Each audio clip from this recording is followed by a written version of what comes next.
Hello students, welcome to second lecture of electrochemistry. In previous lecture we discussed about the Daniell cell and how it works, and we also observed that when we attach an external battery to it and if we increase the power of external battery, eventually it will exceed the output of our Daniell cell, and then cell reaction will proceed in reverse. That means initially we have electrochemical cell which produces electricity with the help of chemical reaction. But if we increase the voltage of a battery, external battery, then reverse reaction will occur. That means opposite reaction will be endothermic. It requires energy.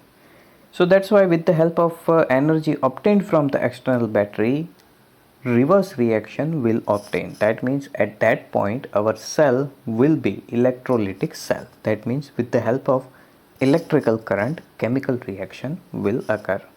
So now let us discuss next point. So now we will discuss about the specific type of electrochemical cell which is known as galvanic cell. As mentioned earlier, a galvanic cell is electrochemical cell that converts chemical energy into spontaneous redox reaction into electrical energy. In this device, Gibbs energy of a spontaneous redox reaction is converted into electrical work which may be used for running a motor or other electrical gadgets like electrical heaters, small sized bulbs, speakers, etc. So in this case our Gibbs free energy will be negative, but produced energy will be in form of electrical energy instead of heat. And as we discussed in previous point, Daniell says has the following reaction. We have zinc solid and copper solution in which we have Cu2 plus ions. Zinc will donate electrons to copper, and copper will be metallic and zinc will be ionic as a product. So we can divide this reaction in two different parts. That means this is a redox reaction. So obviously we can divide a redox reaction in two parts: oxidation reaction and reduction reaction. So copper ions accepts electron and becomes neutral or atomic. That means it will be reduction reaction. And zinc releases electron and increases oxidation state, so it will be oxidation half reaction, which we can see here in equation 3.2 and 3.3. So this reaction occurs in two different portions in Daniell cells. As we discussed previously, our Daniell cell will be this. Okay, so we know that this reaction occurs in two different parts, and both of these half parts are separated from each other. That means in this beaker our oxidation reaction will occur. That means anode gives oxidation. Okay, so keep in mind always oxidation reaction will takes place on anode. And similarly in this beaker our reduction reaction will takes place. That means cathode gives reduction reaction always. So keep in mind on anode side you will notice oxidation reaction, and on cathode side you will notice reduction reaction.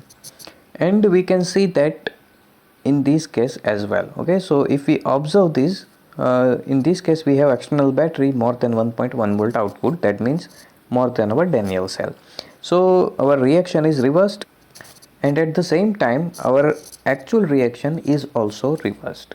In this situation our reaction will be, you will have Zn plus 2 and copper metal, and it will be changed in zinc metal and copper plus 2 ions.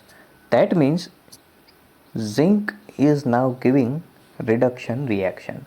Reduction, that means oxidation state decreases, and copper is giving oxidation reaction. Oxidation state increases. So because copper gives oxidation, now it will be anode, and zinc gives reduction, that's why it will be cathode. So keep in mind always cathode gives reduction reaction and anode gives oxidation reaction. So these reactions, half reactions, takes place in separate areas of our cell. So these two portions of the cell are also called half cell or redox couple. That means we have zinc and copper, two different redox couple. When attached together it will behave as complete cell. So copper electrode may be called reduction half cell and zinc electrode oxidation half cell. for the first galvanic cell. We can construct innumerable numbers of galvanic cell on the pattern of Daniell cell by taking combination of different half cells. More or less power output will be different, but still we can do it. You will learn about the table of reduction half cells. We will discuss that point when it comes, but we have multiple different type of examples and potentials of different type of elements, metallic or non-metallic, and with the combination, just like as mentioned in this case, zinc and copper, you can create any kind of different combination, and it will produce electrical current if we attach it like Daniell cell. The two half cells are connected by metallic wire through a voltmeter and a switch externally. The electrolyte of the two half cells are connected internally through salt bridge as shown in figure 3.1. Sometimes both electrodes dip in the same electrolytic solution, and in such case we do not require a salt bridge. So main function of salt bridge is to connect two different electrolytic solutions together. But if you are using one, then no need to use salt bridge. At each electrolyte interface, there is a tendency of a metal ion to form solution to deposit on the metal electrode, trying to make it positively charged. At the same time, metal atoms of the electrode have tendency to go into the solution as ions and leave behind the electrons at the electrode, trying to make it negatively charged. So that point suggests we have two different type of oxidation states of same element in this cell. That means if we talk about zinc, then we know that zinc is in metallic state here and it is in ionic state in this solution. So both of them will try to convert into each other. That means metallic zinc will release the electron and it will try to dissolve inside the solution, and the dissolved zinc ions will try to accept the electron and it will convert into metallic zinc.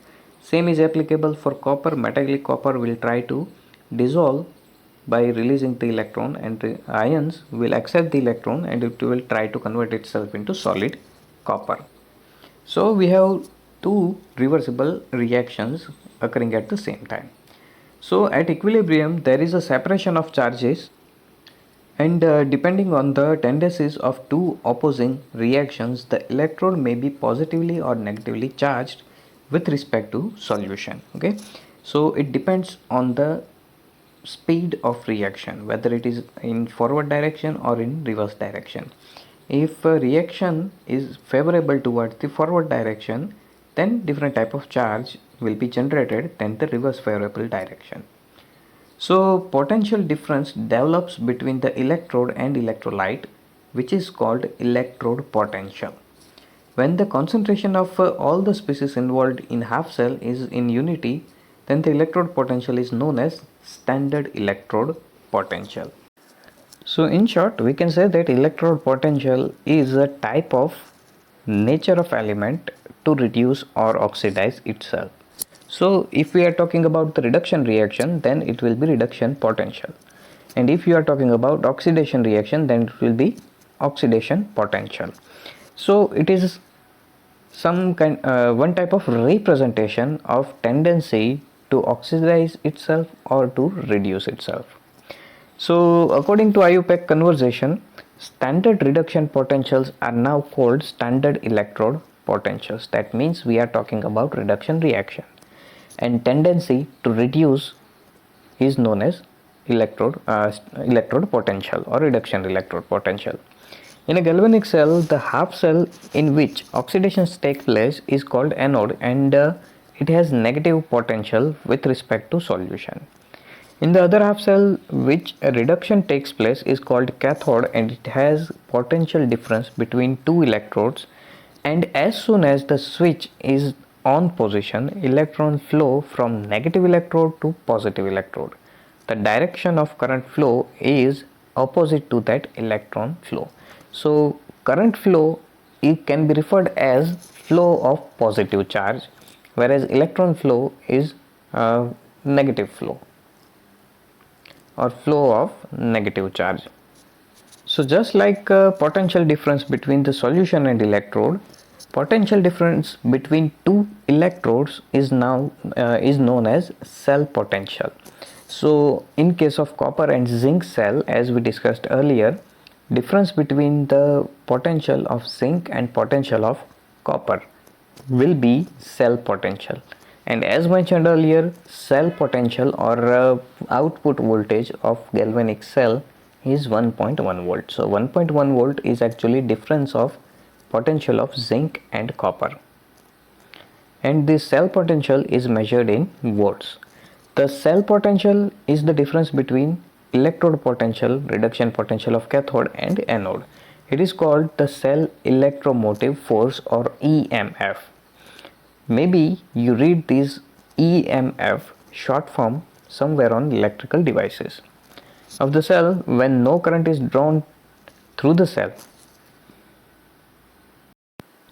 It is now an accepted convention that we keep the anode on the left and cathode on the right. So always keep in mind, when you are drawing a cell, place anode on left hand side and place cathode on right hand side. So it will reduce confusion later. A galvanic cell is generally represented by putting a vertical line between the metal and electrolyte solution and putting a double vertical line between the two electrolyte connected by salt bridge.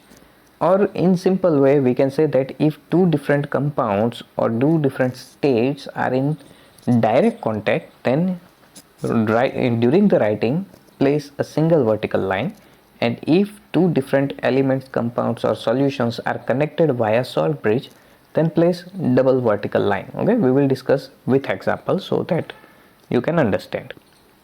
Under this convention, the EMF of cell is positive and is given by the potential of half cell on the right hand side minus the potential of half cell of the left hand side. So on the right side we have cathode as mentioned earlier, and on left side we have anode. So our equation to find the cell potential will be E cell is equal to E right minus E left. Now E cell, that means cell potential. On right side we have cathode, on left side we have anode. So as mentioned earlier, on right side cathode gives reduction reaction, and left side anode gives oxidation reaction. Okay, so we are actually trying to find reduction potential of overall cell, but we have only one reduction potential reaction. Second one is oxidation reaction. That's why we placed minus sign between them, because oxidation is opposite of reduction. So we need total reduction potential of both of the cell. That means reduction potential of cathode plus reduction potential of anode, but actually anode gives oxidation reaction. That's why we have to use negative sign. And we can represent it using the following illustration. So suppose we have copper and silver cell. So tendency of reduction of copper and silver, if we compare them, then silver has more tendency to reduce itself, or reactivity of copper is more than silver. In previous case, reactivity of zinc was more than copper, but copper is quite more reactive than silver. Silver is noble metal, so it has very less reactivity. So when we attach copper and silver together in a cell, then copper gives oxidation reaction and silver gives reduction reaction. These are their favorable conditions. So half cell reaction for the copper cathode, it will be silver plus will accept electron and it will give us silver metal, and for anode copper releases electron and it gives copper ions. So it can be seen that the sum of 3.5 and 3.6 leads to overall reduction in the cell, and that silver electrode acts as cathode and copper electrode acts as anode. The cell can be represented as copper solid, single vertical line, Cu2 plus, solution, double vertical line, silver plus, single vertical line, silver solid. So this is cell representation or symbolic representation of our cell. Now let us talk this type of representation for cell mentioned earlier. Now in this cell, as we can see, we will start from anode. So zinc solid is in contact with zinc ion, that means Zn2 plus. Okay, so direct contact, that means single vertical line. Now solution of zinc is in contact with solution of Cu2 plus or copper with the help of salt bridge. So as mentioned earlier, salt bridge, that means double vertical line. So Zn plus 2 is in contact with Cu plus 2, and now Cu plus 2 solution is in direct contact with copper solid, so single vertical line. So this will be symbolic representation of our cell, and you have to put concentrations of both of the electrolytic solutions with their symbols. And from this representation and overall reaction of a cell, we can say that, as mentioned earlier, our equation will be E right side minus E left side. On the right side, we have to place cathode, and it is silver half side, and on the left side we have to place anode or oxidation reaction, which is copper half side. So reduction potential of silver minus reduction potential of copper. If value of E cell is positive, that means difference of reduction potential of cathode and anode, if it is positive, then reaction will be spontaneous or cell will produce electricity. If it is negative, then we can say that this cell won't produce electricity or electrical current. So both of these half cell reactions have their own reduction potential, and you cannot measure their individual reduction potential, but you can measure difference between them. So understand it like this. Suppose you have two different bags. Let us say we have bag A and bag B. Okay, so you do not know what is the value of bag A and what is the value of bag B. That means what is their masses.